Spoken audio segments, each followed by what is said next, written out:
দেশ ও শ্রমিকের স্বার্থে দ্রুত মালয়েশিয়ার শ্রমবাজার খুলে দেওয়ার দাবি জানিয়েছেন বাংলাদেশ অ্যাসোসিয়েশন অফ রিক্রুটিং এজেন্সিসের সাধারণ সদস্যরা। সোমবার রাজধানীর প্রবাসী কল্যাণ ভবনের সামনে বাইরা সাধারণ সদস্যদের ব্যানারে আয়োজিত এক মানববন্ধন ও স্মারকলিপি প্রদান অনুষ্ঠান থেকে এ দাবি জানানো হয়। বিস্তারিত থাকছে ডেস্ক রিপোর্টে।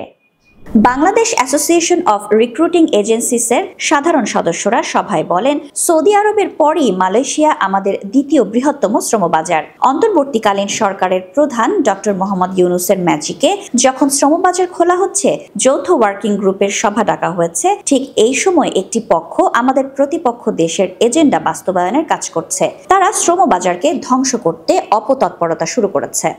বক্তারা আরও বলেন, সরকারের কাছে আমাদের আবেদন সেখানে স্বল্প খরচ ও সহজ শর্তে যাতে বাংলাদেশি শ্রমিকরা যেতে পারেন। আমরা ব্যবসায়ীরা দেশের স্বার্থে, দেশের মানুষের স্বার্থে ঐক্যবদ্ধ আছি। আমরা চাই মালয়েশিয়ার শ্রমবাজার খুলে দেওয়া হোক। কোনো রিক্রুটিং লাইসেন্সের মাধ্যমে কত শ্রমিক গেল সেটা আমাদের বিষয় নয়। আমাদের স্বার্থ হলো দেশের শ্রমিক সেখানে যাক, তারা ভালো থাকুক, দেশ উপকৃত হোক ও দেশের রেমিটেন্স প্রবাহ বৃদ্ধি পাক।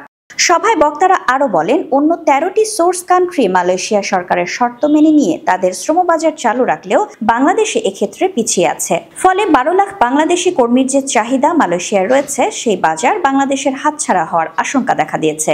এতে বাংলাদেশ হারাতে পারে প্রায় $5 বিলিয়ন রেমিটেন্স। মানববন্ধনে ব্যানার, ফেস্টুন, প্ল্যাকার্ড সহ কয়েক হাজার ব্যবসায়ী অংশ নেন।